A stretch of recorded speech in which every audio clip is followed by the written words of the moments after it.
Let me begin my remarks by paying tribute to Comrade General John Kong Nguyen, who passed away in Nairobi, Kenya.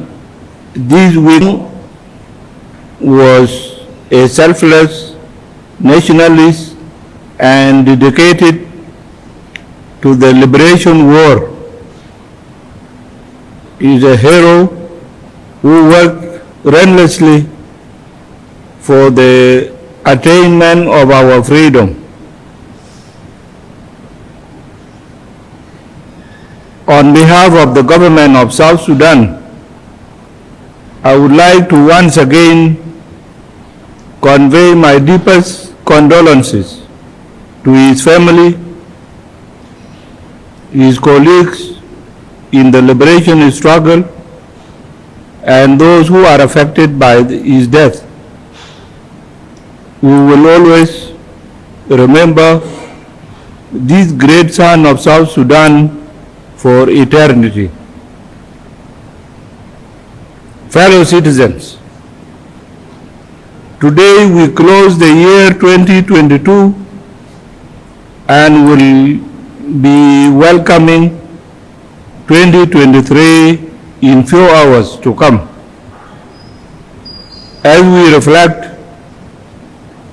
on the successes and challenges of the year 2022, we must remember that we made some achievements because we had political will and the same spirit. Find solutions to socio-economic and political challenges that awaits us in 2023. More importantly, we must learn from our mistakes in 2022 as we usher in the new year. This year's Christmas celebration has been largely peaceful in urban centers across the country. Relegates our efforts towards achieving durable peace, security, and delivering developmental services to our citizens, and join us in working to promote peaceful coexistence among our communities. We have worked hard to implement the chapters, implementing some provisions, and since we do not want to return our country to war, we choose to get everything right this time as parties to the agreement. We agreed on a new roadmap that extends the transitional period by 24 months, this is the time we felt was needed to address the implementation of the provisions we fell short in. Fellow citizens, the agreement on the roadmap was reached by the parties via a consensus without external direction. Personally, I consider the agreement by the parties to extend the transitional period on our part as a country. For this, I thank all the parties to the agreement for their cooperation and urge them to maintain this spirit as we implement the roadmap. Reforms in our system of governance. I have, for example, assented to the following. 1. The Sudan People's Liberation Army Act 2009, amended Act 2022. 2. The Political Parties Act 2022, amendment Act 2022. 3. Appropriation Act 2020-2023. 4. Financial Act 2022-2023. 5. The Constitution Making Process Act 2022. 6. The Transitional Constitution of the Republic of South Sudan 2011 Amendment Number 11 Act 2022. 7. The National Police Service Amendment Act 2022. 8. The National Wildlife Service Amendment Act 2022. 9. National Prison Service Act 2011 Amendment Act 2022. And 10. The National Civil Defense Service Act 2022. More bills are in the process of being passed by the Parliament, and I urge all our parliamentarians to speed up the process with the appropriation and financial acts in place. The Ministry of Finance and Planning now has tools to manage government expenditures. It will be able to pay government institutions within their allocated budget on monthly basis. Equally, these laws will empower it to require these ministries to report back on their expenditures. Fellow citizens, for a long time we have struggled with the issue of salary arrears of our public servants. I'm happy to say that this issue has been finally resolved. The Ministry of Finance and Planning is closing this year with no arrears owed to public servants, except for the diplomatic missions whose arrears are yet to be cleared. This is an important step in the right direction. Another challenge we have been facing is the issue of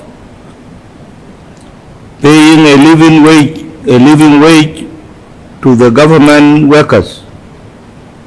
Since we realigned our currency 2016, the civil servants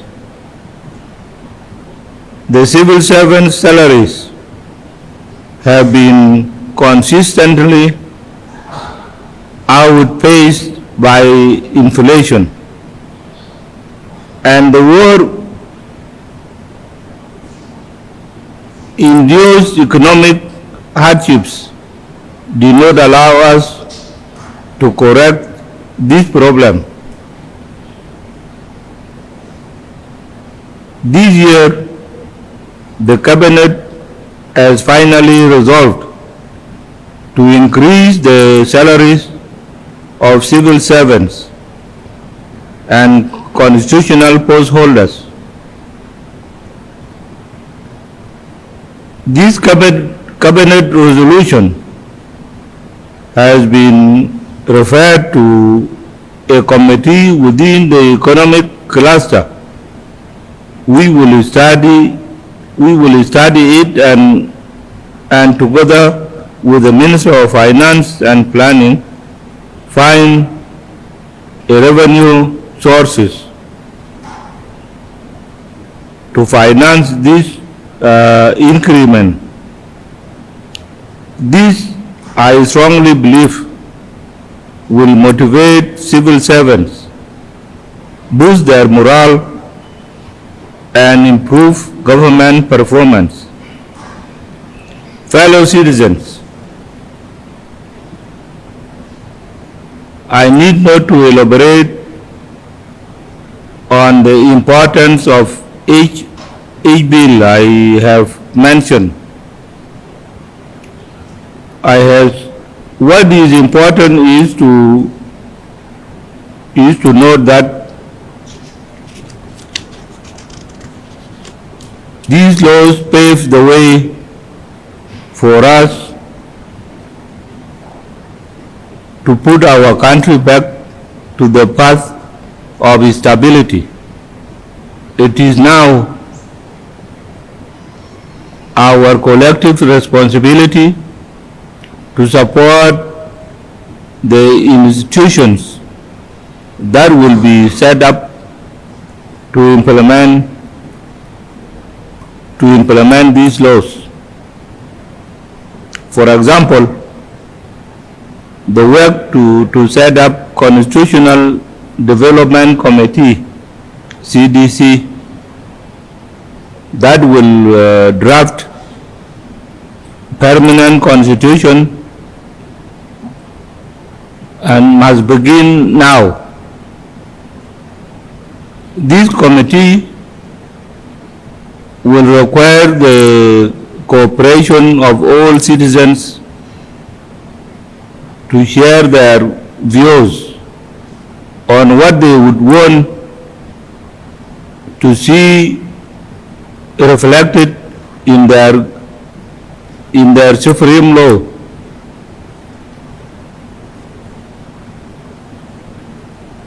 Fellow citizens, while peace is holding and our country has survived the impact of COVID-19 and the destruction caused by floods, I am deeply concerned by subnational violence taking place in some areas within our country.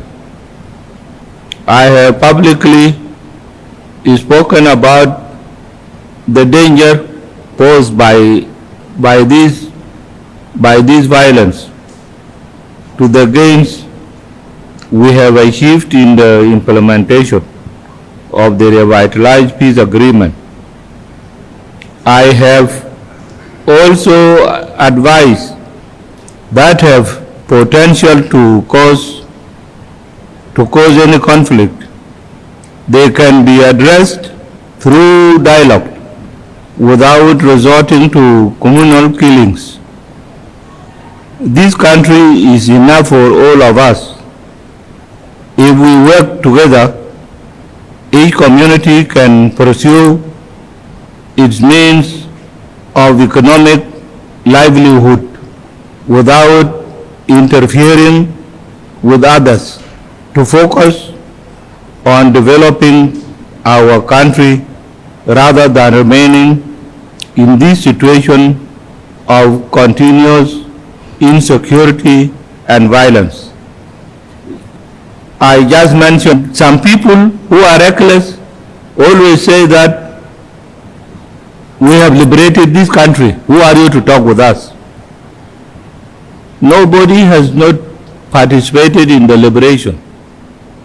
All of us did our parts. Fellow citizens, on December 28, 2022, I bid farewell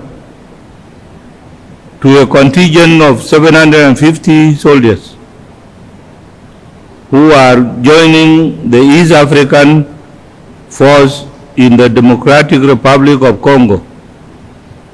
These troops are part of our regional contribution to the East Africa community efforts to stabilize Congo. This contribution does not negate that fact that we have challenges in our home. But South Sudan as a country must move forward by doing its part among its peers. Fellow citizens, we are committed to achieving an inclusive peace in our country. As you may know, we were engaged in the Rome peace process led by the community of Sant'Egidio with the whole-out groups. Since the start of this process, we are preparing to engage with them in October, but they have continuously engaged in destabilizing activities.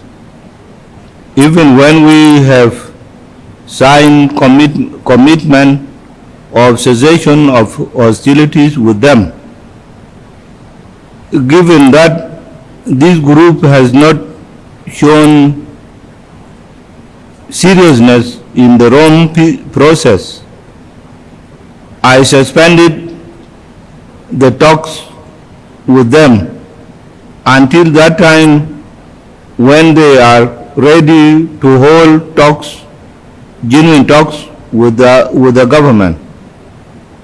It was me who refused to allow our delegation to go to Rome until when these people leave what they are doing. In my brief remarks on December 25, 2022, during Christmas prayers in the Catholic Cathedral in Qatar, I declared the coming year as the year of reconciliation, forgiveness, and development. And in that, I also added that I have forgiven Riek Machar. I would like to repeat again in this address that 2023 is the year of forgiveness, reconciliation, and development, and urge all of you to work to achieve them in this coming year. This call for forgiveness is even more pressing now because on February 3rd to 5th, 2023, we will be receiving His Holiness Pope Francis in Juba. The Holy Father will be joined by the Archbishop of Canterbury, the Right Reverend Justin Welby, and the moderator of the General Assembly of the Church of Scotland, the Right Reverend Ian Greenshields. We are honored to have this first and its kind trip by leaders of churches to our country. It has never happened that these three groups move together, but they have decided that they will come to South Sudan together. When the Pope sent Cardinal Pietro Parolin to Juba in July this year, his main message to us was to fully implement the revitalized peace agreement and to give peace and reconciliation a chance. In this spirit of forgiveness, peace and reconciliation, I am pardoning 16 prisoners who are currently serving their sentences in Juba, Yambio, Kwajok, and Rumbek. Finally, I would like to extend my warmest wishes to all of you across the country. Have a happy and a prosperous New Year 2023. May God bless you all and our country, the Republic of South Sudan.